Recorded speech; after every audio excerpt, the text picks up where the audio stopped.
Hey Moment friends, Andang here for another Ask Anything. This time I am very honored to introduce an award-winning podcaster, a voice of a successful YouTube series, and a good friend. Everyone please welcome Braxwolf. Yay. Thank you. Thanks for that intro. Man, I sound important. You do. We'll see how you sound at the end of this interview. Yeah, haggard and worn down. All right, so let's go ahead and go into our questions. I've actually gotten quite a few questions from the community already, so actually the most I've ever gotten. So you're very popular, Brax. No, I think I'm just mysterious. Maybe. That's probably true as well. All right, so our first few questions are from Flossin, and the first one that they ask is if Turbine, Guild Wars 2, etc. asks you to create and voice over your own character, what would he be like? Voice over my own character like oh boy, Like role play. like a role play. Okay. Well, that's a great question because my characters, especially like the Braxwolf character in Lotro, is only a little bit like me. I think in my mind, he's more of a he's definitely got some kind of the sarcasm and humor thing down, but he's way braver than I ever really am in real life. I'm not really a huge risk taker for the most part. So that's a really good question. If I actually had to add my voice to it, I don't know that I could make my voice be like I picture my Lotro character to be, for one thing. Um, I think he would probably be a little bit more on the cautious side, a little bit more um, into maybe exploration and gaining of intelligence and information than maybe the adventuring characters that I would typically play without having to voice them. I don't know. I think that it would probably inject more elements of me into my characters than I normally do without the actual voice. Yeah, it's an interesting thing to think about because I think when you create characters for MMOs, you try to create like the most heroic version of yourself that you could possibly ever be. Yeah, for sure. And then when you think about trying to voice that, it's hard. I think it makes it more personal for yourself, and so you start to have like a bit of self-doubt. And so yeah, that's I did not mean that to be the first question, but I gotta That's kind start of you a out hard, bro. that's kind of Can't a tough one. start out with the easy ones. And by the way, Flossin, you're in my Lotrokin. You can ask me questions anytime you want to. These questions have been like sitting in my folder for like 4 months now since we created this goal. So Lawson's been waiting for a while on this. Yeah. All right, so that we don't miss chat room questions, I'm gonna ask them as they come out. So Fredulus asks Brax, will you speak the following sentence? Six sick hicks nick six slick bricks with picks and sticks. I think you did it better than I would. Yeah, I'll try this. Six. Hey, quit chatting. It's moving up when you do that. Six sick hicks nick six slick bricks with picks and sticks. Hey, there you go. So he can do. See, this is a professional voiceover person. They got this covered. Sight read. Fredless. It's tough. So next question from Flossin: have your kids been inspired by your podcasting and voice acting to create their own projects? Yeah, actually, that's a really good question. And I would say inspired is kind of a strong word because the kids are growing up in a world where podcasting and YouTube videos are really a thing anyway. And even if I had never gotten into it, I think they probably would have discovered it and their creative juices probably would have gotten flowing on their own. I think probably what's more accurate is the fact that I have done it and they've seen me do it gives them kind of that extra bit of confidence to know that it's something that they could do as well. It's not as mysterious. It's not something they have to necessarily go out and figure out on their own because they know that they can ask me questions if they get stuck. I've tried to, for the most part, when my kids want to create something on YouTube, to let them figure it out on their own, and they've done a pretty good job. Some of the technical stuff, as far as converting videos and things like that, they've done a lot of that on their own. But every once in a while, they'll get stuck with why is OBS doing this, or and then we'll kind of dig into it together. So I would say not necessarily inspired, but maybe encouraged. Yeah, I mean, They, like you said, they probably started it earlier just because they knew that their dad was doing something like that and saw it as something that they could do. I think that's really cool. And I wish I had started YouTube and all that stuff earlier because it's something that I really enjoy doing and wish I would have started earlier. But anyway, this isn't about me, this is about Brex. So we're moving on to the next question. Whiteberry asks, apple or cherry pie? I'm an apple pie person, especially with vanilla ice cream. Ah, yeah, that's real good. All right, Freddy Gunn asks, what is your favorite book? Well, I'm not pandering to the crowd or anything, but my favorite book is actually The Hobbit. I've read it several times. I don't usually read books more than once, just because, I don't have a lot of time to do that kind of thing. But I've read The Hobbit several times. I read it to my kids when they were little several times. In fact, my second boy, it's his favorite book too. I think he has memories of me reading it to him when he was in kindergarten or preschool, and um, now he reads it on his own. So it's kind of something we passed down, and it definitely is.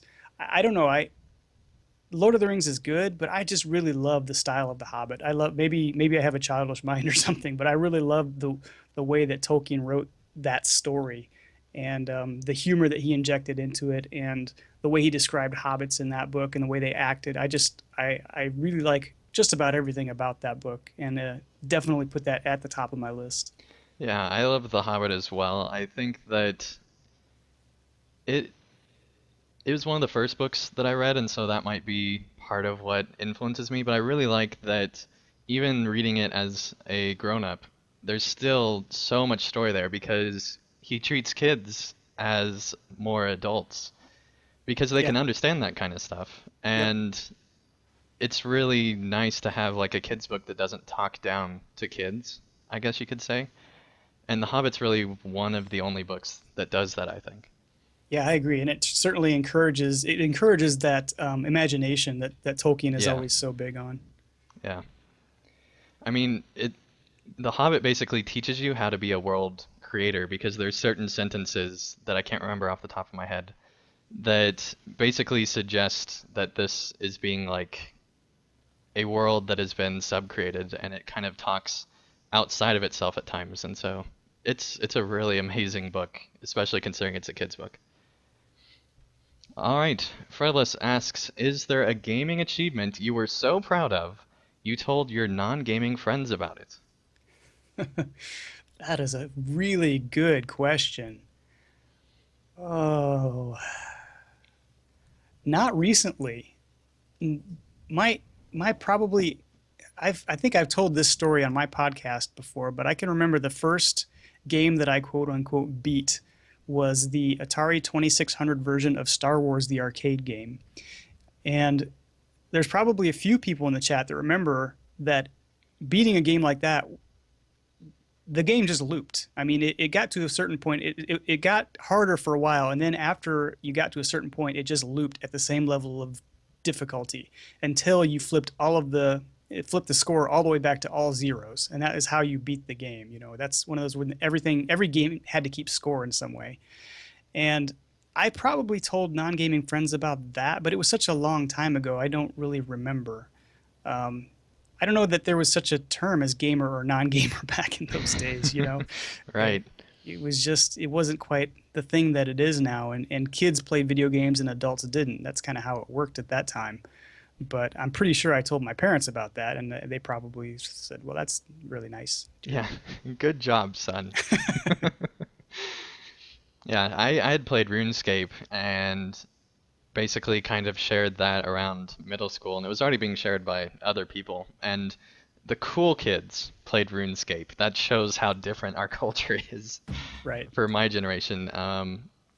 And it's really crazy to think about that the cool people were not playing Call of Duty when I was going around. They were playing RuneScape.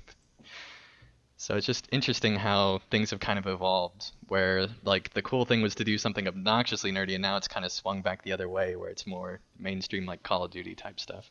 Yeah.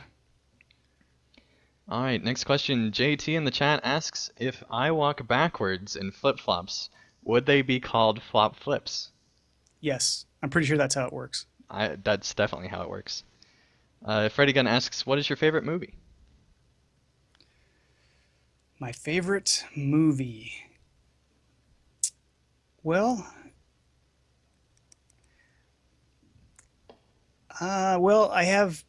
It's tough. I'm 40 years old and I've seen a lot of movies, and I probably have different favorites for different eras. I'm Um, I'm the same way. I would say when I was younger, I really liked the movie The Sting with Paul Newman and Robert Redford. That was kind of a heist movie um, from the when was it? Late 60s, early 70s? I don't even know when it came out. Probably the 60s. Great heist movie for that time period. Really a lot of fun. Probably in the my high school college years, I was really into. There was two that I liked a lot. 12 Monkeys was one, which was kind of a sci-fi. Had Bruce Willis and Brad Pitt, Madeline Stowe. Really kind of a downer of a movie, Yeah. but really fascinating. And for that time in my life, when I thought everything had to be really deep and intellectual, it was kind of a fun one to sit through multiple times. Also, like the Shawshank Redemption a lot during that time period, and that was kind of the opposite. It was more of an uplifting kind of message in that movie, even though there's parts of that movie that are pretty dark. Yeah. Lately, I've just been into kind of I really enjoyed like the Marvel movies. They've just kind of they're not so deep. They're more the blockbuster. You don't have to think about them too much, but they give you a little bit of banter, a little bit of explosions. Just kind of sit back and have fun with them. So I would say lately, probably one of the Marvel movies, maybe Captain America, Winter Soldier. I would throw that one out there probably. Okay. For me, I'd probably say recently my favorite movie that is a book adaptation, there's qualifiers on this, is probably Ender's Game. Oh yeah. It was done really, really well. Ender's Game is possibly my favorite book, and the adaptation of it to screen I thought was amazing. Asa Butterfield, or whatever his name is, I don't remember. Uh, he is 110% Ender. He gets that performance perfectly, and even though they kind of like combined all the ages into one, he fits the 12-year-old-ish age of Ender really, really well, and just performs that character amazingly. Cool. I haven't seen that one yet. Yeah, I recommend it. It has Ben Kingsley in it and a bunch of other people. It's pretty good. Um, as far as past movies, I could go with like stereotypical Casablanca and stuff like that. Oh, that's a good one. Yeah. Um, and there's a lot of great films that are just across the board. In recent times, I feel like we've had less good films. Shutter Island was another good one from 2010, which also has Ben Kingsley in it, and it basically is a psychological thriller that takes place in an insane asylum, and it's really good. It's not a horror film, and yet it kind of is in a way. It's a nice psychological thriller. I really like those type of films. All right. Anyway, next question. Whiteberry asks, if you could change how one thing works is constructed in Lotro, what would it be? Well, based on my very recent experience, I would have to say the legendary item system Yeah. because it is just, you know, I've been in Lotro the last couple nights and I was almost ready to go and imbue my legendary item. And I thought, well, here's what I'll do. Since I'm a hunter, I actually get two of them, right? I get two weapons that are legendary items. Hmm. My bow and my offhand weapon, which is in my case is a dagger. And I thought, well, I'll go do the dagger first because it's a second age, and I want to practice on one before I actually do the bow, which is a first age. I don't want to do that and right off the bat and mess something up. And I got there and I realized, my second age dagger is a 90 level 95, and I can't imbue it. And it's just one more thing. And at that point, I logged out of Lotro and said, I'm just not going to do it tonight. I don't want to think about it. There's just so much to think about with the LI system. And it's funny because Marvel Heroes, which is my kind of my popcorn game that I've been playing lately, which is pop in, pop out type of thing. Um, they have legendary items also, legendary one legendary item slot, and it levels to up to a certain point, and as it levels, it unlocks certain boosts, buffs, and boosts for your character. Um, and that's all. That's all there is to it. I mean, it just the more you use it, the more it levels, and then it gets to a certain point and is leveled. There's nothing complicated about it, you know. So I just wish that it could be a little bit more simple. I don't mind having an item that levels with you. That's a pretty cool concept, but it just seems like there's a much better way you could do it. All right. And Freddy Gunn asks, what is your favorite color and why? I've always said blue to this question, and I just think it's because I'm usually a pretty calm person, and that kind of reflects my personality. Okay. Blue is actually the most popular favorite color. Or maybe I need it to calm me down. I'm not sure. All right, next question. Freddy Gunn asks, what is your favorite cuisine? Being very fancy there. Cuisine. I've never had cuisine. That's too fancy for me. What's your favorite food, though? Um, I like so many. Probably really bad fast food version of this, but a really good American cheeseburger with, lettuce and ketchup and just, just a really not like just a big juicy burger. That's probably makes me happier than just about anything. Yeah, there's nothing like a great burger. All right, Fredulous asks, what name did you and your wife consider for one of your children that you're glad you didn't choose?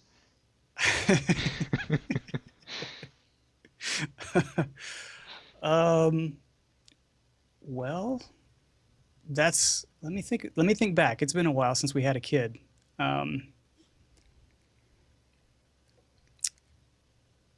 with my daughter, we had a lot of trouble with names. And for whatever reason, we have three boys and one girl. The one girl was the toughest one to come up with a name for. I don't know why that is, but one of the names we considered was Rachel, and we didn't go with that. But it's not a bad name. We just preferred something else in the end, and that's the only one I can really think of that we decided against. Most of the boys, they just kind of came and we said, "Oh yeah, that's a good one. Let's go with that." Or some of them were family names, so they were kind of no-brainers. So Yeah. All right. Back to Flossen's questions, which we're still on Flossen's questions okay. in this talk. What got you into creating videos and podcasting? Did you create home videos growing up? Wow. Yes, I did. Actually, I did do that. I don't know that that's what got me into what I'm doing now necessarily, because I find that the YouTube videos and the podcasting I do now are more of an extension of gaming than they were of what I did previously. But to answer your question, I did. In fact, in high school, we had a project in Spanish where we were supposed to record a skit in Spanish. And this is kind of a funny story. This was back when all of the video was done on VHS. Mm-hmm.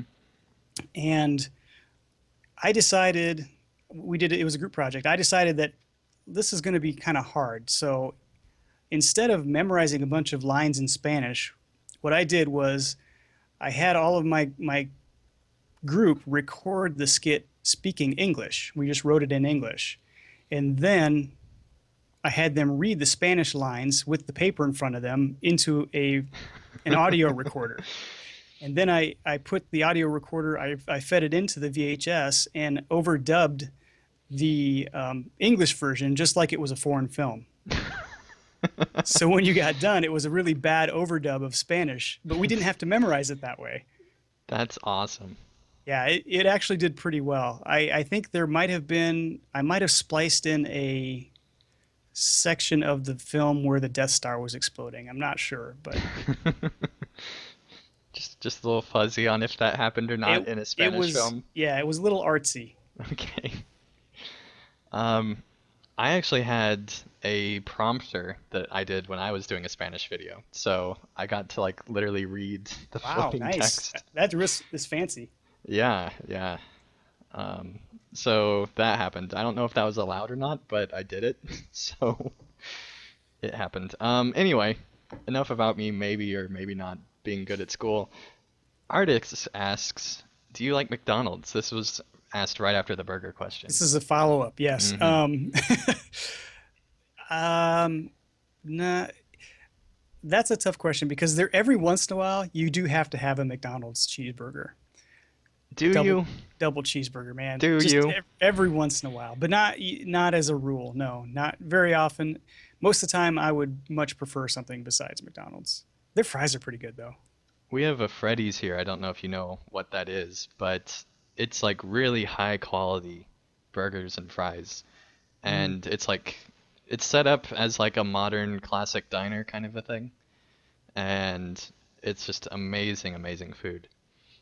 It's probably what McDonald's used to taste like before it became like extreme fast food. So anyway, Whiteberry asks, "Do you have pet peeves worth mentioning?" I'm sure I do. Probably mostly grammatical. uh, no, that was a joke, everybody. Um, I can't really. I can't think of any Whiteberry. I know I do. I know I do. I will tweet it when I think of one. I'll tweet it back to you. I promise. Yeah, I have gaming pet peeves, but I can't really think of them off the top of my head. So anyway, moving on. Fredulous asks, and I'm not going to be reading this one out. You're going to have to look in the chat, Brax. Fredulous asks, "Brax, can you please speak the following sentence in Spanish?" Yeah, this one's gonna go slower. And I'm also just as a disclaimer, I'm kind of having some weird visual migrainey things going on too, so it's even tougher to read. Um, Tres tristes tigres, I don't know, tragaban trigo en un trigal en tres tristes trastos. Tres tristes trastos tragaban trigo tres tristes tigres. Something about tigers. Yeah, if we offended anybody in the audience, we apologize. We have no idea what that means. Something about tigers. Something about tigers. Freddy Gunn asks, "What is your favorite TV show?" At the moment, probably Parks and Recreation.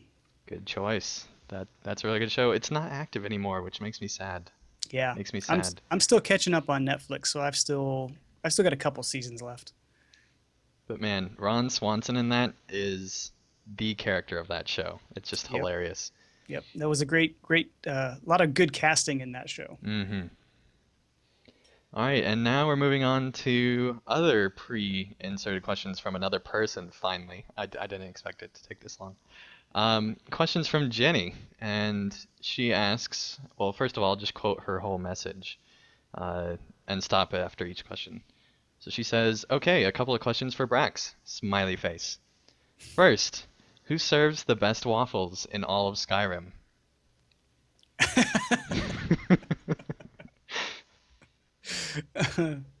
I don't know. I haven't run into waffles in Skyrim. Are they in there? There's a meme that I'm not going to explain on the show that Okay. does involve that. And second, have you ever intentionally played a character in a game who you don't really like, whose actions and choices you don't agree with?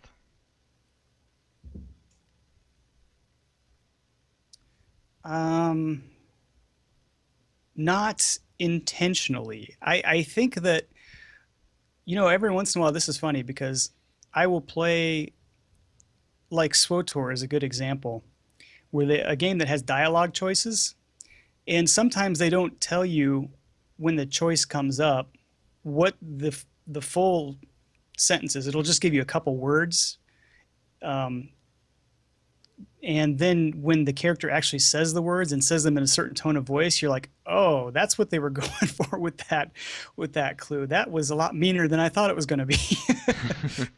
Or you get a dark side, choice that you didn't think was going to be a dark side choice. So really, it's much more difficult for me to uh, play someone in a game that is different than me, than intentionally trolly or evil or whatever.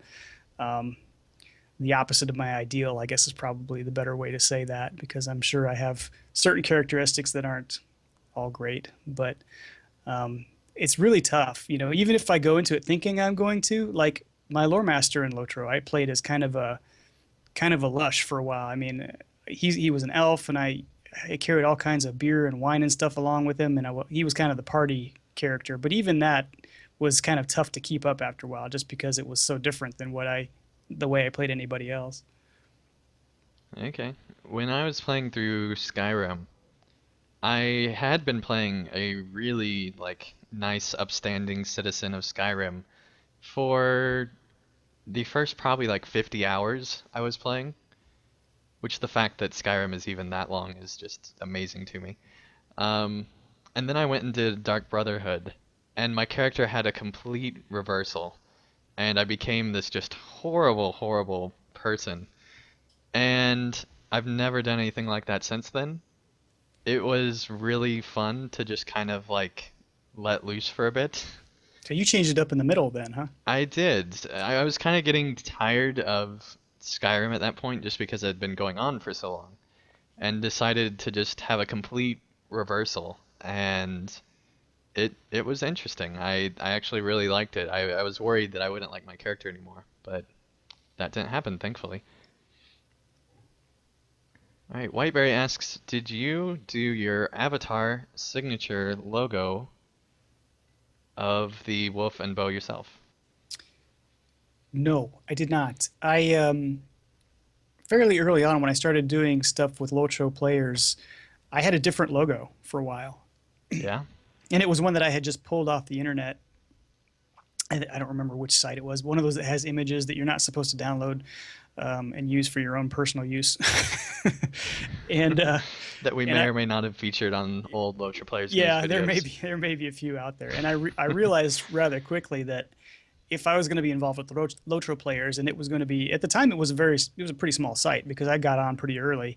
But if it was going to take off, and any of my articles or the podcast was going to be something that a lot of people saw, I probably shouldn't be using a form of art that wasn't, yeah, I didn't have the rights to use. So I actually tweeted out to my followers. I said, if anybody has any artistic talent whatsoever, get a hold of me. I'm looking for a logo. And somebody, so one of my Twitter friends, got back with me and said, well, let's talk. What kind of thing are you looking for? And we exchanged some information. And like it was seriously like 24 hours. I woke up the next morning and had an email with this amazing looking wolf with a bow behind it that had been done in like pencil sketch and given to me in various colors. And I thought, oh my gosh, this is incredible. And I have not deviated from that logo ever since. I just love it so much. Yeah, it's an awesome logo and really fits your persona of the characters you play really well, I think. All right, following up on kind of the Loacher Players news that we talked about there, had you done any other content creation aside from what we mentioned before you did Loacher Players news? I didn't, nothing very serious. I've had personal blog, and I did a kind of a, I did an experiment with a tech blog at one time that was the theme of it was I was going to write about things, uh, technical solutions to things that weren't very expensive, because that's the type of thing that I was looking for at the time. I had just started my job and I didn't have a lot of money, but I wanted to use technology. And so I had a blog that featured some articles that I wrote like that, and I couldn't keep it up. And the other thing that I ran into there was it's really hard to find cheap technical solutions to things. Most Yeah. everything costs a lot of money, so I kind of ran out of things to post about.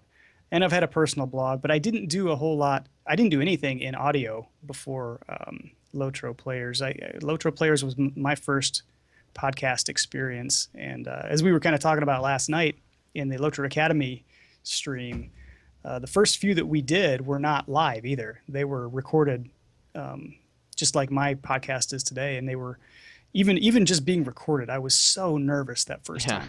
I was just ridiculously nervous. And I mean, I think we had gone out to eat. The family and I had gone out to eat that night, and I was like, "We got to get back. We got to get back." And it was still like an hour before the show, and because I didn't want to leave a bad impression at all, and I was so nervous about that. But It ended up being, you could probably hear it, if you go back and listen to episode 8 of Lotro Players News, you could probably hear in my voice that I was a little more stiff than I am today, just kind of a nerves thing more than anything else. Yeah, when there was one time a while later when we were out to eat and my parents knew that I wanted to be back at time and we were cutting it obnoxiously close. I'm pretty sure we actually started the show late that week. Um, but my dad was like, "Well, why do you need to hurry back?" I was like, "There's a show that I agreed to, and tech stuff that I have to do for it, so they literally can't start without me." But anyway, Oh, and I forgot to mention another reason I was so nervous for that show was because it was an update talk. I don't know if you guys still do those, yeah, but it happened to be an update talk, and so when I got the invitation to join that show, it had all kinds of Lotro podcast people on the email list. It was like it did. Chris from Lotro Reporter and American Golden Star and John DiBartolo, and just all these huge names in the Lotro and Tolkien community. And I was like, oh my gosh, what have I gotten myself into? So what caused you to actually agree to do Lotra Players News? It was kind of an itch. I wanted to see if I could do it. I wanted to see if it was something that I could participate in. And I think, Bragg, who does Light the Beacons, he had kind of a similar experience, I think, for getting into his podcast, which was he would listen to a lot and he would find that he wanted to respond to something, but there wasn't a really great way to do that. There's always email and stuff like that, but it's a lot different than actually sitting there and having a conversation with somebody. And I kind of had a similar experience, listening to Casual Stroll and listening to, Lotro Reporter and Academy. And sometimes I would just almost be like, I can't be quiet when these guys are talking. I have to respond to this. And so when I heard that you guys were starting up a new podcast, I thought, well, you know, it's not really big. Maybe they would be open to taking on some new people. And luckily you were at that time.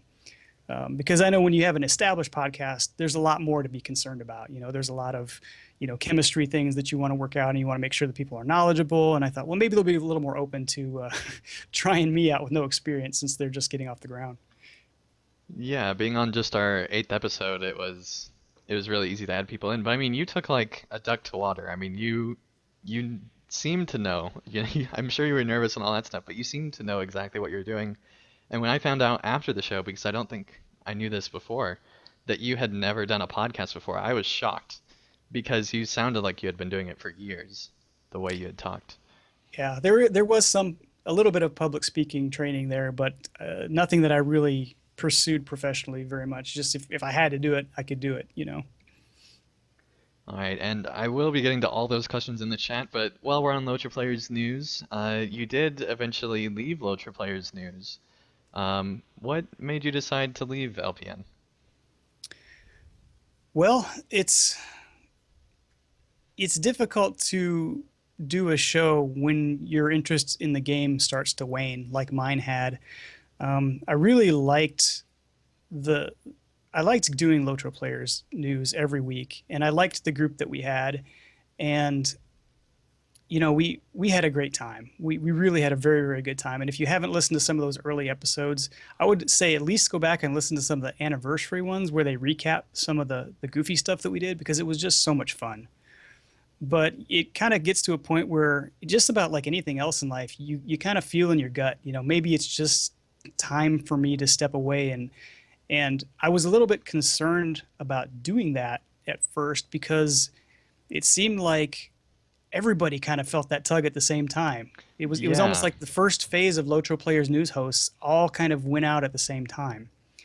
And it was like starting stage two of Marvel or something like it that. It was, was, yeah, that's a really good comparison. And so I think we were all kind of feeling it, but there was a couple that were quicker to say it. Sithrith and Drac, or Citrus and Ethelros, I think. yeah, Citrus and Ethelros were the Citrus first. and I'm sorry, Ethelros. Citrus. I'm sorry. I can never get Citrus her and name right. Ethelros. Yeah, they were the first to kind of vocalize it, and as soon as they said it, Drac and I were kind of virtually looking at each other. I think going, yeah, we kind of feel the same thing, but Yeah. we don't want to all bail at the same time. And it It worked out well, I think, because I was one of the last ones to leave. Probably was the last one to leave You were the last one, yeah. before the new crew came in, and it was really cool to be able to kind of help you hand pick kind of the successors. You know, it was we kind of went out and scouted some people. We jumped into Aerother's stream and that kind of stuff, and so it was fun to kind of be able to do a little talent scouting there at the end. Yeah, and it was really tough at first because I knew that basically everyone but me and Pineleaf were going to at some point leave the show the second Ethelros and Sithrid said they were. And honestly, because of how the emotions of our show, we started to get more and more negative as time went on. It started to be less fun, to be quite honest. Mm-hmm. Um, and but I think that us being negative was completely warranted because of the way that the game was going. We didn't like the direction that it was moving.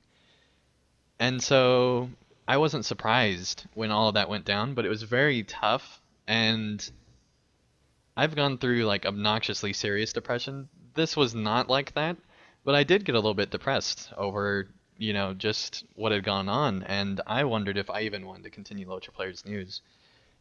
Not because of my interest in Lotro, but just because this show had a lot of people leaving all at the same time.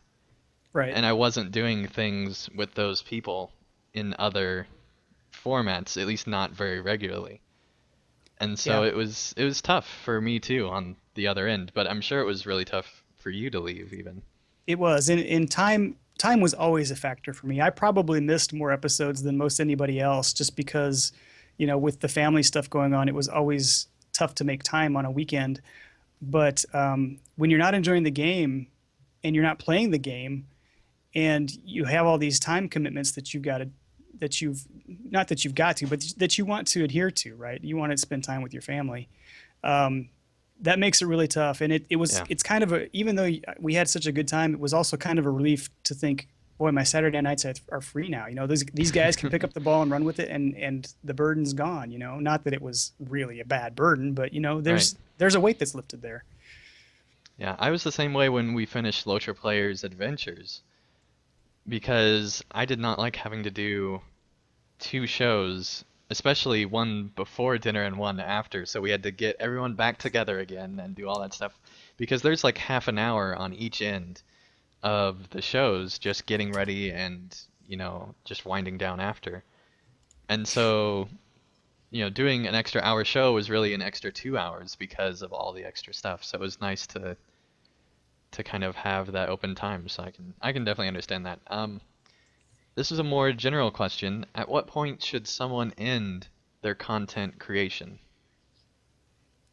Well, I think the easy answer is when you're not having fun anymore.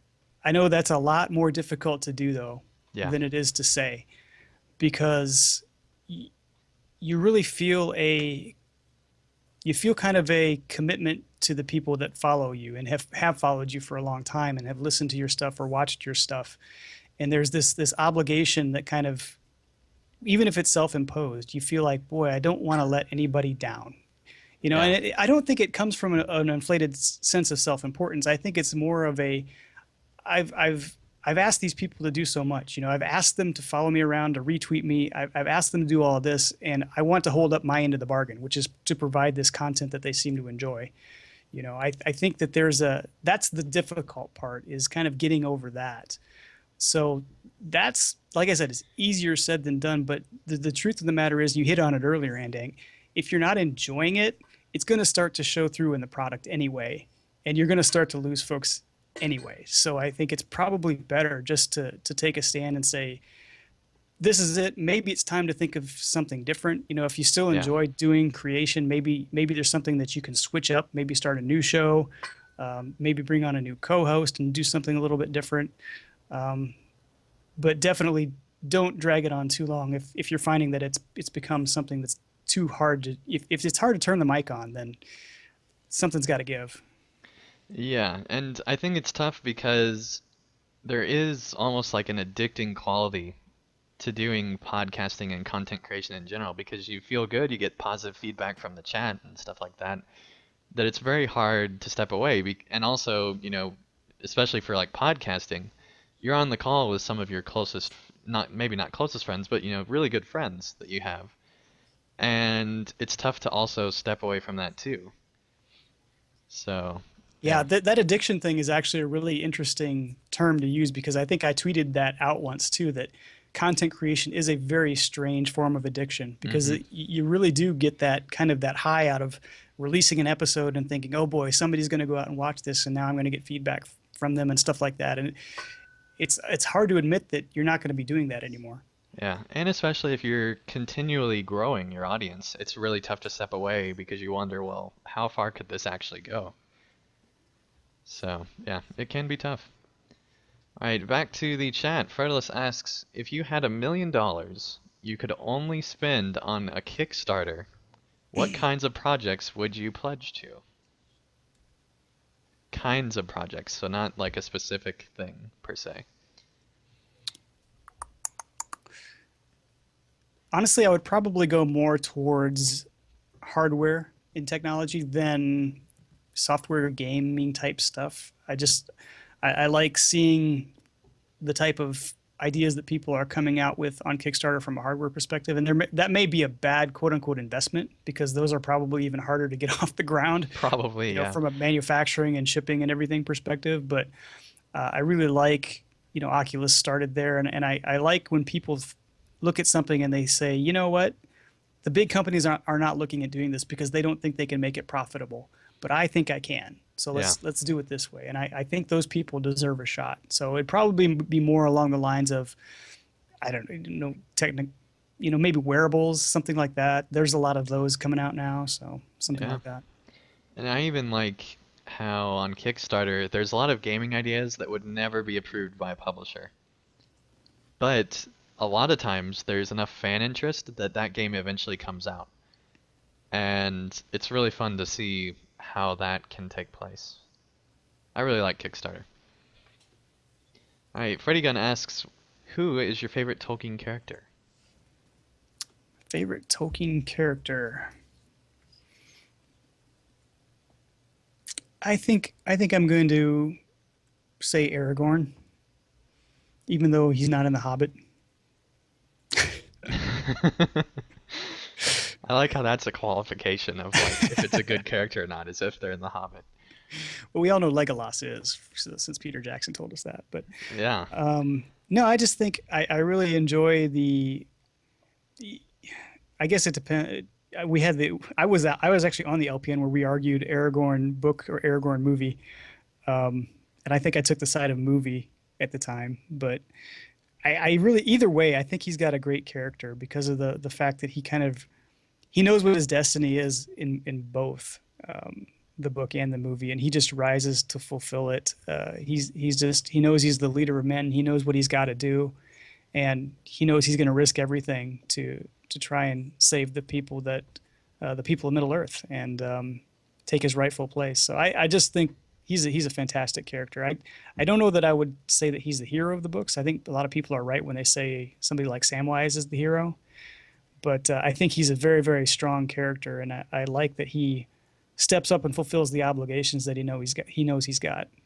Yeah, well, that's what I like so much about Tolkien characters in general in Lord of the Rings, is that almost all of them are these just epic heroes, and they like it pulls back on these like, epic poems where there's just all these amazing characters, and there's really like nobody that has too many character flaws. Mm-hmm. There's still character flaws and it still adds to the character, but they're generally thought of as just these major heroes, which is something that you don't see at all out of Hollywood films anymore. And it was interesting to see how Peter Jackson changed a lot of the characters in The Lord of the Rings to be less heroic. Aside from Legolas, where he, I think, just boosted that up to 11. He's practically got a jetpack. Yeah, I think they took like all the epicness of all the heroes and just put it all into Legolas. It was Yeah. like betting on one horse kind of a thing. All right, this is a question just for me, but you're welcome to still answer this, Brax. Of Brandywine asks, why do you have PvP Andang as your name when you rarely PvP and are awful at it? Well, I was originally planning on making this be a PvP channel, and actually did a ton of PvP videos, a whole series called Fellowship of the Creeps for way over a year, and thoroughly enjoyed it and kind of stepped away from it, but I am kind of moving back to PvP now, so we'll see if I start streaming more and more on that. Um, I can't answer the awful at it so much. I don't think I'm awful at it. I'm not saying I'm good, but you know, that's a fair point. Everybody's got an opinion, and that's cool. What do you think, Brax? I think the great thing about a lot of video games and MMOs in particular is that you don't have to be great to play them. I mean, that's kind of the whole point. I don't know. I'm not going to put best PvPer on Brandywine on my resume.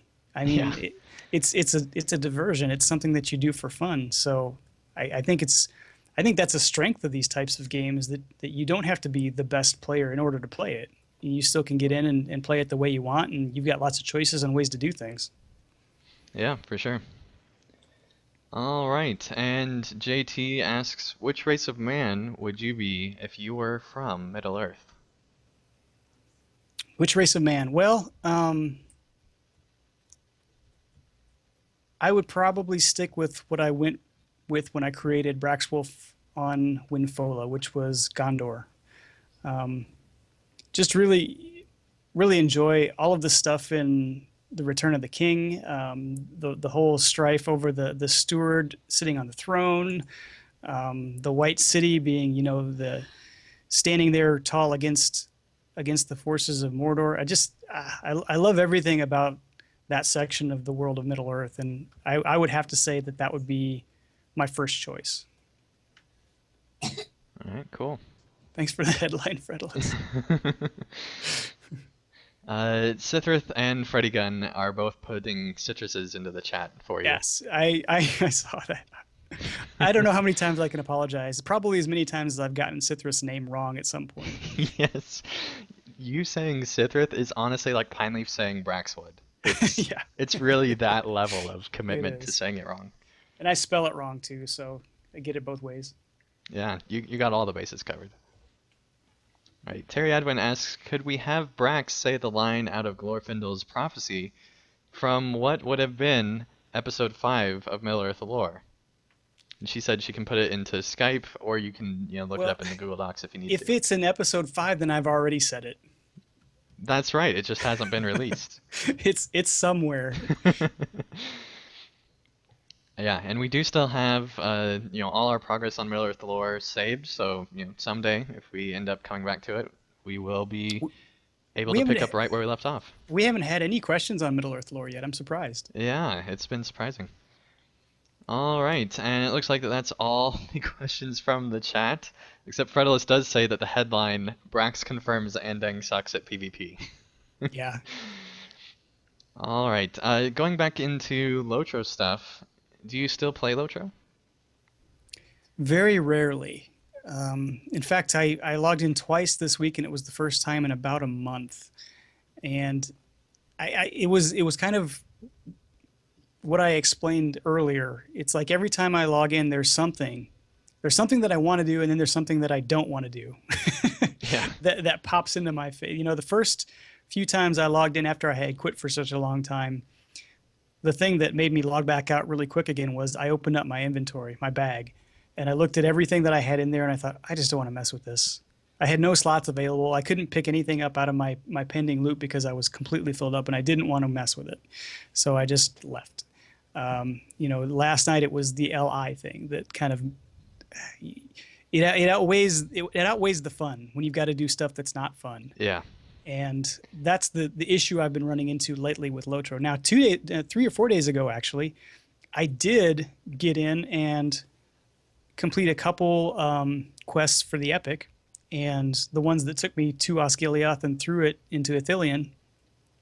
And that was a good time. I mean, when I was just concentrating on playing the game and not all of the other things that you have to do to play the game, I still enjoy it. So, here's hoping that I can kind of get past some of that stuff that's been keeping me out of the game and enjoy it again. Yeah, I think once you imbue your level 100 LIs, if you ever get those, I think you really will enjoy it a lot more because it is obnoxiously simplified. You don't have to do anything pretty much. You just have your That's allies and they'll level up automatically into all the different categories you have. That's right up my alley. Yeah, I think you'll like it once you imbue. All right. Fredulous asks if you could relive 1 year of your life again without changing anything, what year would you choose and why? That's really difficult. It is really difficult.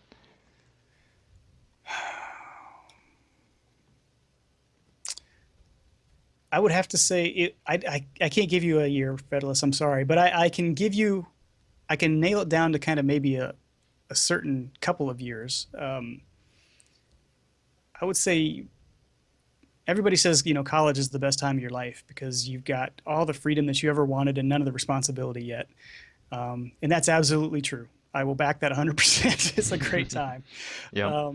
But at the same time, I would say the first couple years after college, I got married, and we took a couple trips before the kids were born, and then the kids were born not too long after we got married. We started having kids, so that was a really exciting time in my life too. I had, got a new job, got married, and started having kids. So even though that was a really busy time, I would say that also really stands out as a really exciting time, and probably would like to go back to capture some of that excitement again. Yeah, awesome. All right. So my next question is what is most important in creating an award-winning podcast? What is most important? Mm-hmm. Interesting content, I think. There's a lot of things that people talk about, especially when they talk about trying to make money off of a podcast. And I'm not a good person to ask that question to because it's never been my goal. But making a good podcast, I think, always comes down to the content that people will either find informative or entertaining. And the other stuff helps, having a catchy intro, having smooth transitions, editing out some of the ahs and ums. That's all good stuff, but it's all kind of polish. And if you've got a piece of dirt to begin with, there's only so much you can polish it to kind of clean up that analogy. But yeah, I definitely think you gotta make sure, and I think consistency helps a lot too. That would probably be a close number two. Yeah. That's another thing that I'm not good at, but I've seen the podcasts that seem to do better are the ones that people can count on being there, at a certain time, at a certain day. Yeah, I would say on any kind of content creation, consistency is important. I'd say it's definitely not the most important because what you're creating, I think, is definitely supersedes that. But to be really successful at it, even not even talking financially, but just having a lot of people view your stuff, just consistency helps a lot. I know with YouTube that helps a ton. I know with blogging that does, and even writing books. The first thing that a lot of publishers will ask you when you turn in your first book is how are you doing on your second one? Hmm. Before they even look at what your book is. And it's because they want to be able to sell that book and have like a promissory that this other book's coming and then also sell that book off the first one. That makes sense. And I thought it was interesting that even in books, consistency is a thing that is important to content creation. So, anyway, back to chat room questions. Ivaldi, Ivaldi 03 asks, "Do you like the Yule Festival?" I don't like festivals too much, but if I were to rank them, I would say probably the what's the one they call it? The Halloween one. That would be the first one, and then Yule would be a close second. Yeah, of the festivals that I like in Lotro. All right, yeah, I'm not too big on the Yule Festival. I like the Halloween fall themed one. Hmm. Beyond that, I don't really like any of the other festivals too much. The Yule one is probably my secondary one because it has like the interesting plot line of what's going on with that town. Right, But that's exactly right. And I like that you can kind of choose a side in that whole, yeah, yeah, that is cool which is as well. something you can't do a lot in Lotro. And that That's actually reminds me, I skipped a question that somebody asked. So let me go okay. back here. Um, so this is another question from Jenny. Do you prefer games where you have moral choices to make? I think I do. I think I do. I haven't really thought too much about it, but it seems like in the games that I've been playing lately, there is an element of making the right choice when you're having, especially like dialogue options is a big one. That's usually the way I think that people are implementing that right now. But it seems like if there's no, I guess what is the word I'm looking for? If there's no deviation to the story, regardless of the choice you pick, then I don't know why you even have a choice to begin with. Yeah, You know? I agree. I agree. I really don't like pointless choices, and I honestly wish that choices would impact even more than, like, say, The Witcher. The Witcher is probably, that series is probably the most impactful as to, like, if you make this choice, it can completely change. Literally, the next 50 hours of your gameplay will be completely different if you, depending on what choices you make in certain places. Yeah. And I would like to see more games go even further with that, where there's essentially like, several games inside this one game, just because if you pick different storylines, it can be totally different. And I think it really adds to the feeling of a really believable world when you have choices that you can make that are really impactful, and it makes you feel like you're really in that world even more than probably any other medium. Yep. Totally agree. All right, Fredelus asks, Brax, can you please speak the following sentence? All right, guys, we're cutting it off with this one. There's no more of these can Brax say these things, but if you could do this one, Brax. Okay, I didn't read it ahead of time. I'm just gonna go. I saw Susie sitting in the shoe shine shop. Where she sits, she shines, and where she shines, she sits. That's impressive. He tried to trick me with that one. He did. He did. All right. So continuing back to the podcast stuff, does anyone in your family listen to your podcast? No, they actually don't. I think that, well, obviously, I just had my oldest son on my podcast in the last episode, and hmm so he listened to it as I was editing it. I think. Well, usually after I edit it, I play it back one more time before I upload it to make sure everything sounds right. And so he was in the room when I was doing that. But no, I don't think any of them take the time to listen to old dad yammer on. I've tried to get Strider to listen to Lotra Players news just because she'll ask me like the news because she knows that I cover it. Yeah, And I'm like, just listen to the podcast. You'll get all the information there because she asked me so much about it. I used to And do that she, on Twitter too. People would ask me a question. I'd be like, we just said that. We covered that last week. yeah, and she will not listen to me podcast just because she finds it kind of weird to hear me talking. So anyway, it's interesting how that dynamic works. All right, how did you become the voice of Middle Earth lore? Well, that is an interesting story. I knew about Middle Earth lore from Andang's. It was sitting on the back burner in Andang's creative consciousness for a while, and Well over a year. I mean, yeah, it I, was a long time. I think it was a concept when we were all still doing LPN, hmm and so I knew that it was out there. I never knew what was going to become of it. I don't really have a lot of time to put towards video content creation, but it was kind of funny because all of a sudden I got this Skype message from Andang, and he wanted to have a call with me, which happens occasionally, but not a lot. Yeah. Um, so we started talking, and the story I got was that Middle Earth lore was getting off the ground. They had a lot of people lined up to do it, but they were having difficulty getting the voiceover for the script right. And Anding was the one that was trying to read it, and it wasn't coming out the way that he wanted it to come out. He was getting a lot of feedback to do things a certain way, and he was like, you know what, this is taking too much time. I'm not going to be able to get it the way I want it to sound. Yeah, I mean, I Um, could get it the way I wanted it to sound if I had done, an obnoxious number of takes. But the problem was that I was also doing everything else. And Yeah. so it's kind of like wearing all the hats, and I needed to give a hat to someone else. And so apparently what happened was, if you remember from some of the early episodes of Lotro Players News, we had listeners write in with origin stories for our characters.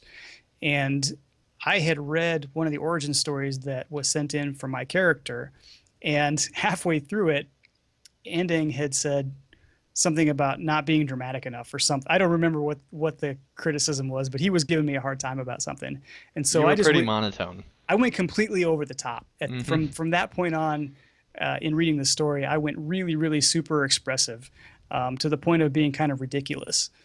And in listening back to that episode, Andang said, I want him to try and be the voice of Middle Earth lore, because actually some of the stuff, while it was kind of silly, some of it came out pretty well. Yeah. So, having never done anything like that before, I went ahead and did a few quick sight reads there on the Skype call. And then I think I recorded something for you as well, didn't I? And I Hmm. think I sent it in so that you could have all of the people that were involved kind of review it. And I think there was more than one person. Carve, I think you were up for the role as well, weren't you? I think. Carve was, and then there was also Pine Leaf and a few other people as well. Yeah. Yeah. So it was almost like a Hollywood tryout there. You know, It like was. had to call my agent and see if I got the part. Um, so yeah, that's pretty much how it came about, and it was a fun experience. I really really enjoyed doing Middle Earth lore, and just knowing I knew that it was going to be great, right? When I saw how many people were involved, and I've seen what Andan can do with his videos, and I read the script, I thought this is just really going to be something special, and I totally wasn't disappointed when the first couple episodes came out. I knew that it was really really cool, and was really proud to have my voice being kind of one of the more um, pronounced, what do you want to say, like customer facing, visible parts of that. Yeah. Because the truth of the matter is, I worked hard for me, but I didn't work nearly as hard as a lot of the people did on that. So it was kind of like I shortcutted my way into being, the most visible part of that, because all I was doing was reading, although some of those words are really hard to read. Yeah, they are. And it was a lot of fun, and then I hope that we can pick it up again at some point. I do too. I do too. I just need more time in the day. So Yeah. chat room, if you can make that happen, we'll get Mirror Thor done in no time. Um, Terry says that's so not what happened. She messaged me and reminded me that there's more to this story. Before, way before we actually reached out to you, she had been mentioning to have you try doing a voiceover. And I totally didn't listen to her because I wanted to get it done because, well, the thing is, I had been doing voiceover on YouTube for so long and was like, this is something that I personally just needed to overcome, I felt Yeah. like. Yep. And I did eventually get to be pretty good at it, but it was just the amount of time it took me to get an episode done was just too much time, even when I had it exactly how I wanted it.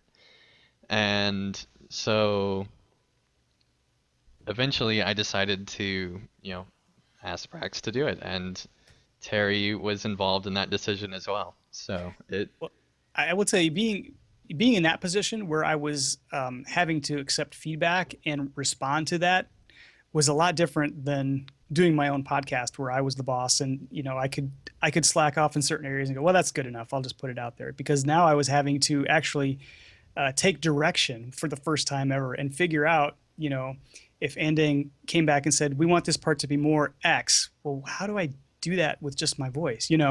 That's the yeah. kind of stuff that you don't think about if you've never done it before. And it was difficult, but it was also a fun challenge. And part of the reason that voiceover like that was so hard for me to do is normally I'm not trying to do serious voiceover. I'm trying to do a comedic, entertaining type of voiceover. And so it was very different to have to do, especially for that long of a period of time, where for the first episode it was literally like, 14 minutes counting all the music at the end. And that's a long time to be hearing just one voice. And so, I could tell that I was not being able to do it, but I eventually did get a recording I was happy with, but it took me literally like tons and tons of hours to do. So I decided to move on. Um, and now we're going to move on. Whiteberry asks, Did you want to be Morgan Freeman when you grow up? I do wish that my voice was more like Morgan Freeman's. Yes, um, that would be outstanding. I could make a lot of money doing that then. And then Lillicate asks a Lillicate question. Which would you recommend for a nice hobby club, Ash or Oak? Hobbity Club, it says.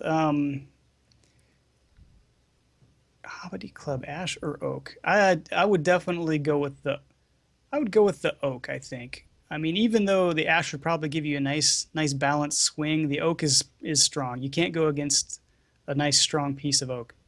Yeah. All right.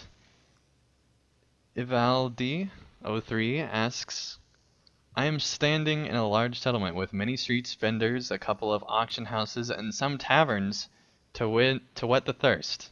It's obviously the capital of this region. Where am I? It's a large settlement with many. That's well, that's vendors, couple of auction houses, some tavern, a couple of auction houses. I would guess Bree, but My that's guess would I don't be know. a place you have not gotten to yet, which would be Minas Tirith.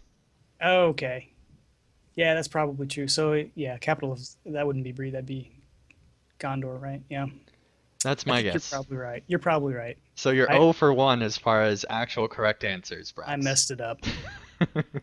But no, I'm a you hadn't gotten fraud. that far, so I totally understand that. Because honestly, when I haven't gotten to certain parts in the game, you don't even realize that that's an answer to be had. So yeah, totally understand that. All right, JT asks, what would you do if you found Gollum living in your basement? I put him to work. My basement could use some cleaning. Okay, you do like the light the beacons Grima treatment. Yeah, exactly. Exactly. All right, Fredulus asks, what's one food you do not eat, even if it was on your plate at dinner at the White House?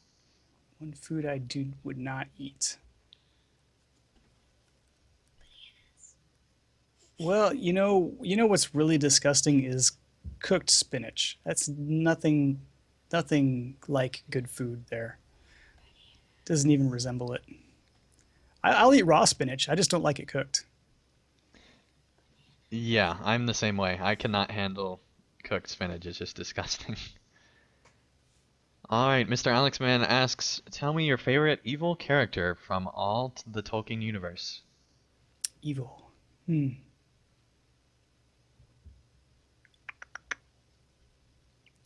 Well, I would say from the depiction in the films, at least, um, I like I like Denethor as a character, just because I don't know, he seems very complex. Like at one point, he was a good steward at one point, but you don't get a glimpse of that at all in the time period that we see him in. I think he's just very interesting. He's not likable, so I would definitely put him on the evil side of things. He's already been corrupted by looking through the Palantir. But I would say that he was probably the most interesting because he's got a lot of history there that of a person that's different than who he is now. That reminded me when we were on Lotra Players News and we asked like what was your favorite character from Wildermore?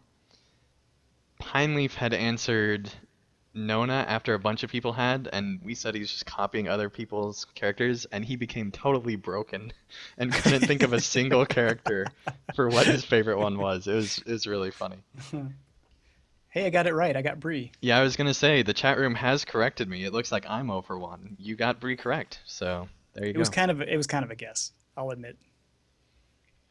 All right, so next question is what is the biggest issue in the gaming industry? The biggest issue. I still think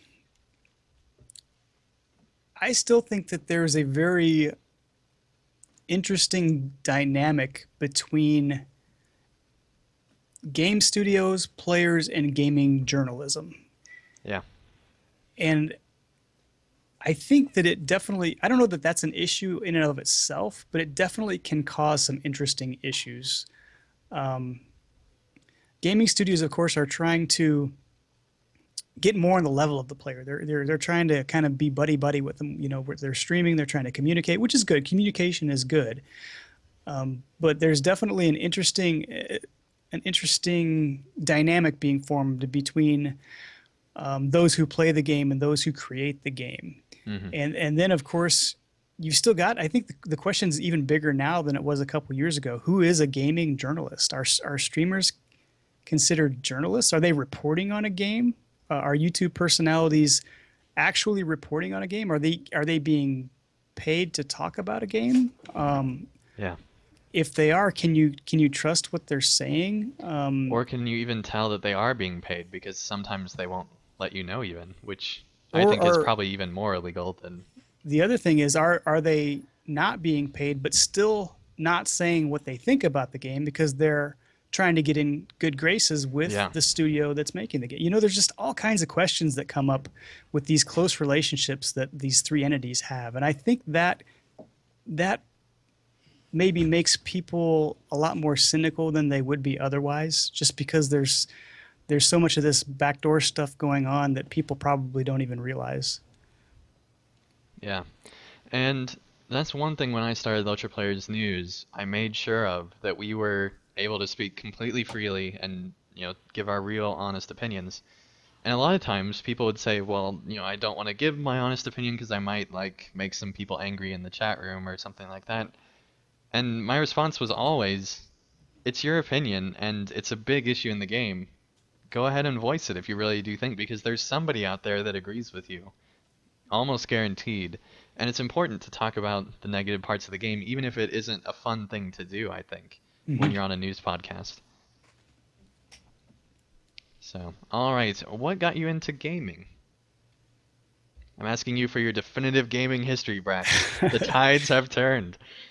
Yeah, I mentioned earlier the Atari 2600. I think that was probably, I don't know if that was the first time I played video games, because I had friends who had Commodore 64 computers too, and they were mainly a gaming computer, at least for people my age, 8, 9 years old. So, I don't know. It's hard. I mean, I grew up with gaming. I think a lot of people about my age were in the very, very first kind of wave of people that grew up with video games around them, um, that weren't necessarily arcade games. I mean, they were arcade games, but they were in your home, which was different. That was the different thing about it, right? Yeah. Um, so it's hard to kind of pinpoint one thing that got me into gaming. Now, the 2600 was something. My grandfather was a funny guy because always he was always going out and buying something to try it out. And a lot of times, what would happen was after he got done trying it out, he would, give it to my family, my parents and us as his only grandkids. So we got a lot of cool little toys that way. And the Atari 2600 was one of those. I have no idea what he was playing on the Atari 2600 when he bought it. But when it came down to us, we already had a few games on it. And so I spent, some time as a child learning how to play video games on the 2600 with these really blocky, pixely games. So I would say that's probably the entry to it. But I've been kind of in and out of them, throughout my entire life, I would say. Alright, cool. What are some of your favorite games? I'm surprised this question has not been asked yet. Favorite games. Well, I have really fond memories of playing sports games, actually, which is kind of funny because it's so different than what I do now. But when around the era of the original Nintendo Entertainment System and the Sega Genesis, when games like Tecmo Bowl came out and NBA Jams, Yeah. and playing those games with, high school and college buddies when we were, supposed to be studying or whatever. Just great memories of those games. Had so much fun taking a certain NFL team all the way through the season to the Super Tecmo Bowl, and so I would say those probably hold the fondest memories for me from a gaming perspective. That question is kind of like the movie question. There's different eras of games, and it's really hard to compare them. Yeah. Next question. If you had an unlimited budget, what game would you make? What game would I make? So kind of like your dream game.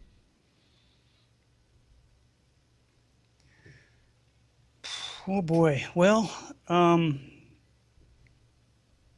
I think that it would be pretty close to some of the original visions that I heard of Star Citizen. I think kind of a an immersive space flight, space combat, space economy game would be really really cool, and I'd be excited if they actually deliver on 10% of what they originally had envisioned for that game. So I'm going to throw that out there. Although, to be fair, I'm a lot better at critiquing games than I am with coming up for ideas for games. It's easier for me to see a system and say, well, I think they could improve it in this way and tweak it in this way than Yeah, to start with a blank sheet of paper and say, okay, make everything the way you want it. That's really hard to do. yeah. And it's interesting you brought that up. You have been really, really interested in Star Citizen and have been, supporting it through Kickstarter and stuff like that. What about it is so interesting to you? I don't know. Other than we just went through this big, humongous Star Wars craze, and we're still going through it. Star Wars might be the biggest single cultural influence of my childhood. It was Yeah, I was just exactly the right age when those original three movies were coming out. Um, a lot of my original action figure toys were all Star Wars before we got into Transformers and things like that. And I think just having that single seated space fighter where you can fly it wherever you want to and do whatever you want to, and it's kind of a childhood dream for a lot of people, and that's probably where it comes from. all right. Frillis asks, if you want a vacation anywhere in the world, what are some of the places you'd like to visit? I would love to see some historical sites in Europe. I've actually thought about that question. Yeah, Funny enough, my sister was fortunate enough when she got married to take her honeymoon over to Italy and sent back some pictures of ancient Rome and things like that. And I would love to see some of those sites. yeah, Stonehenge up in the UK, I think would be amazing to see. Some places in Ireland look beautiful. I'd love to. I'm starting to get into photography a little bit, kind of as a side hobby, and I would love to be able to take some pictures of some of those areas in Europe. Um, Even I don't know. I think some of the sites over in the Middle East would be interesting too, but I'm a little bit nervous about the political situation over right. there, so might not be on the top of my list. But some biblical sites would be really fun to see. Some of those historical Yeah. things over there. Yeah, I've always wanted to go to, historical sites throughout Europe and the Middle East as well. Um, and that got intensified when my youth pastor went over to Italy and came back. It was for their like wedding anniversary or whatever, and he was talking about how terrible Italian food was here Yeah, because over in Italy it's just amazing and they don't use any sauces near as much, or in some cases they use it like way more, and it was made me really hungry for good Italian food. Um, and also just to see, the sheer amount of history that is there. I mean, for, f over 500 years, there was the head of the largest empire in the world in Italy. yeah, and as Americans, that's kind of baffling to us, Yeah. right? It's just like how can something that old still be standing? Hmm. We just don't see it. Yeah, and then you also look at like the whole Renaissance that went on there and all that stuff. I mean, there's just a lot of history through Italy that I would like to see, and all throughout Europe, really. I mean, there's plenty of awesome places. All right. So next up is Ivaldi03 asks, I walk through a tunnel through the high hay and come across an old dark forest. You can feel an ominous presence here, as if the trees were watching you. What is the name of this forest? Oh, through the high hay. Mm-hmm. Is that the entrance to the Old Forest over by the Shire? That is, yeah, the High All right. Hay is a place in the Shire, and there's even like songs about it. So yeah, that is correct. And I'm confident about that one, chat room. Hopefully I'm not wrong. Millicate asks who would you, who da ba ba ba da. Millicate asks who would you most like to interview for Beyond Boss Fights if you could choose anyone? Um, anyone? Well, if it was still gaming related, I would love to have David Brevik on sometime. Okay. I really think he's an interesting guy. I think his vision for the ARPG genre has been spot on. And it would be interesting, I think, to have him on, and I think he'd be easy to talk to. That's another thing for Yeah. me. If it was anybody, boy, that's a little bit tougher. Yeah. Maybe someone like Joss Whedon. I don't know. Maybe a filmmaker. Okay. Yeah, Kind that'd of be cool. pick their brain a little bit. And they're involved in gaming too, so yeah, that would be really cool. All right, Cobb Pomeroy asks, "Will you subscribe to my channel?" Sure. All right, there you go. Okay, I and don't watch YouTube much though, but I sub to stuff all the time though. yeah, I do the same thing, especially for my Lotro video highlight series. I am subscribed to so many inactive Lotro channels. It is ridiculous. I think I have over 100 inactive Lotro channels that I'm subscribed to right now, just in case they ever release another video. All right, and we are getting towards the end of this awesome Ask Brax Anything. So if you have any questions, go ahead and quickly ask those. But Ivaldi03 asks, which class is not available for play with the Elven race? He's really Which testing you. which class is not available to play for the Elven race? Is it Warden? I believe so. I don't think elves can be wardens. I don't think so. All right, and Citrus asks. Oh, that's not nice. Come on. No, Sithrith asks, have you ever considered playing any MOBAs? Um, Considered? Yeah, I think I've briefly thought about it. I'm not totally against the idea. I just at this point I have so many other games that I'm kind of trying to work my way through, and I've always gotten to the point where after I get done with one, something else pops up, Yeah, and I've heard good things about some MOBAs, but I've also heard some really bad things. But I do think that they're probably a little more ARPG like than they are MMO like, so that might be something that I'd like. I'm not sure. yeah. I think they're close to Marvel Heroes from what I've Hmm. seen of Marvel Heroes. So I think that you know, that's still a very different type of game genre, but I think that, if you like that type of feel, you might like MOBAs too. Oh, he says Captain and Bjorning. So they can be wardens? Apparently. Well, I guess I actually did know that now that I think about it. Yeah. Okay. Yep. Well, Bjorning, yeah. Bjorning's the give me answer, They yeah. probably could have gotten that one. But yeah, people have been really wondering why you can't be an elf captain. Yeah, that's a good question. Because I think they did it just so that there would be a class that you couldn't be on the elves, to be honest. I'm starting to think that. I mean, I kind of understand for Lotro where they're trying to adhere to lore as much as possible for some of these things, but I don't like I don't like character restrictions in general. I've seen some of the character creators that have come out recently for newer games that haven't been released yet have gender lock for some things, and I think, man, this is the year 2016. Why are we making the players choose one thing or the other? So That math question that you were afraid of at the start has come into the no, chat. I told you I don't do math.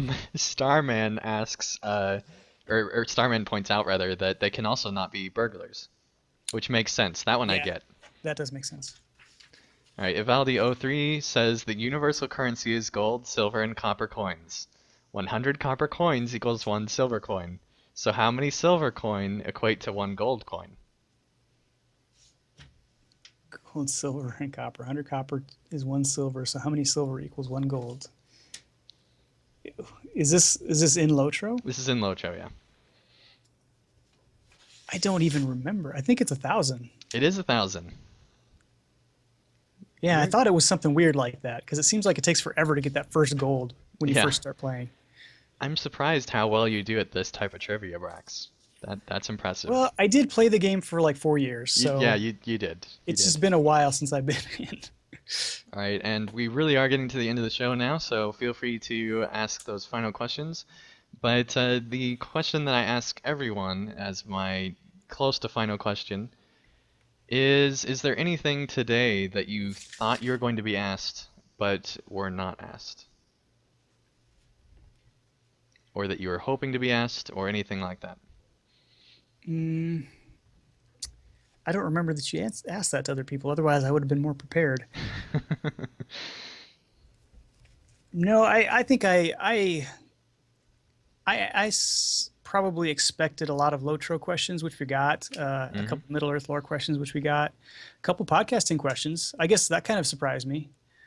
Um, Okay, but cool. no, I think the chat room has been amazing. They've come up with some really good ones. Yeah, there have been some fantastic questions coming out of the chat. And speaking of that, Valdi03 asks, which quest type is not a quest type made available in the Lord of the Rings Online for PC? I don't even understand this question. So, so I think we'll just move on. If you can Not sure. specify that a bit more, that would be good, Valdi. Nino asks, what inspired you to start podcasting, and how enjoyable was making them? And I'll ask the rest later. Okay. We kind of touched on this before. I felt kind of this pull to start first of all to try something new. I've kind of got that personality where I'll observe something for a while and then I'll think to myself, how hard would it be to actually do that? And then you kind of have to prove to yourself that you can do it. The first step for me was reaching out and saying, this would be kind of fun to do. I think it was Mystery was the first one who I mentioned that to, and that's pretty much all I had to do. And Andan gave me a shot on LPN. So the first thing was to be on a podcast. After I did that for about 6 months, I started thinking, how hard would it be to actually mold and shape one, into an image of something that is coming out of my mind, as opposed to something that somebody else is doing. And so then I kind of staked out on my own and launched my own podcast at the same time as I was doing LPN. So it was just kind of incremental steps, but it's always been kind of a let's see if I can do this. And there was always this kind of this desire to be part of the conversation in that way. Let's see, what was the rest of the question? Oh, how enjoyable! I love it. I mean, Hmm. I actually do like the process. I like editing. I mean, Yeah. that's one of the things that a lot of people say is the bane of a podcaster's existence. And I will agree to that from a time standpoint because sometimes it's tough to find the time to do it. But when I can actually sit down and do it, I like doing it. Releasing an episode is like a high. It's like oh boy, I can't wait for people to hear this. Bragg, when he was on my show, used the analogy of it's kind of like I get to birth a baby every couple of weeks, and you know, I don't know if you want to have that image in your mind, but it is kind of a good analogy because it is your creation that you're Yeah. showing to the world, and you're just excited to do it, and you kind of get that feeling every single time, no matter how long you've been doing it, and I think it's a great thing. Very, very enjoyable and rewarding. Yeah, I And completely agree. It's a lot of fun. It's also a lot of work at times, but it is worth it, I think. there's a second part to that question. That was more just what we had already gone over, so I Okay. think we'll move on. And Terry Adwin asks, is Brax's Winfola Brax on Landerville now? Yes, he is. He's Awesome. one of I think maybe 3 characters that I've got on Landreval so far. I've still got a few on Winfola, but my Braxwolf is on Landreval. If you see Braxwolf on Landreval, that's me. Very cool. Brannick asks in the chat, what is the fewest number of syllables with which the number 27 can be expressed?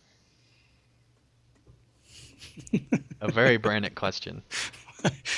The fewest number of syllables? Mm-hmm. Well, it's 4 syllables, right? To say the number 27. Mm-hmm. If you say it like that, I think you could say 27. So What does his middle Missouri accent sound like? I'm not sure. I'm trying to think. Actually, it's funny, Brannick's in the chat because I've every once in a while I've flipped on Lotro Academy and I thought he actually his voice sounds a little bit like mine, and I think it's because we're in a very similar part of the country. We yeah, have I kind of mean, similar accents. honestly, the entire middle of America sounds pretty much the same, I Yeah, think. yeah, we're all interchangeable. I'm gonna say 2 because you can say 20 with like an NA, so 27. Okay, So I without like enunciating the T. I'm going to pull the math clause on this one because there's a number in it. Fair enough. Nino says in the chat, thank you, Ending, for making this happen. Hopefully, we can expect more of these in the future. Well, if you'd like to see more of these, you can, of course, support on Patreon, and that's how these are all unlocked. And so, if you'd like to see more of these, feel free to support on Patreon and help grow the channel. Yeah, and before we get too far along, I did want to thank you for the opportunity, Anding. I know it's been a while since I was involved in the Lotro Players site, but it's always fun to kind of get back with the community and reconnect. Yeah, yeah. I really enjoy these kind of things, being able to reconnect with people and, find out more about them. All right, Ivaldi asks, and this will be the last question before I ask my final question. A group combat action that is executed by multiple members of a fellowship is known as what? This is a trick question because it's known as multiple things. Originally, I think it was called a conjunction, but now they call them fellowship maneuvers. Yeah. And Flossin presented a really interesting question, so I'm going to go ahead and ask this one too. Has there been a podcast you released that came out better than expected? Every single one. Every single one. Yeah, I think there have been episodes, and I'm not going to point any of them out. But you get done, and you you kind of put it down, and you go, that just didn't really go where I thought it was going to go, Hmm. or and then you get into editing it, and it gets a little bit better, and then by the time you get done, you're like, that was really not too bad after all. It's just I think there's this as a content creator, you're always probably harder on yourself than other people are. So, yeah, I would say just about every episode I get done and think, boy, was there anything in there? And then by the time it's released, it turned out okay. Yeah, there was one time when I was really not feeling well and went through Lotra Players News. This was with the newer team after we'd had the newer team for a long time. Um, and after it was over, I thought it was the worst show we had done. To the point where I was almost like upset at myself, and also a bit at other people. Although I didn't voice that too much about being upset at other people. And then I went and listened back to it, and it was one of our better episodes after Yeah. listening back to it. It was just that I was not feeling well that day. And I could tell that I was not on my A game, but everyone else was doing awesome in it. And so I felt kind of bad about, even thinking that way, that it was, not a good show, but that's just how I felt. All right, final question. If a pine leaf falls in the Braxwood and no one is around to catch him, does he make a sound? Yes, and it's a very high pitched laughing sound. Absolutely. All right. Well, thank you, Brax, so much for joining us. Feel free to plug your stuff right now. Where can people find you? Sure, they can follow me on Twitter at Braxwolf, Braxwolf. I also have a blog, it talks about gaming and entertainment type stuff at braxwolf.com. My podcast, Beyond Boss Fights, is also found on that blog or on iTunes. All right. Awesome. Well, thank you very much, Brax, and thank you, chat room, for joining us. This was a lot of fun. And a reminder, if you want to see more of these, they are on Patreon as goals, so you can help make them happen there. But anyway, thank you guys so much, and we'll see you again real soon for more content.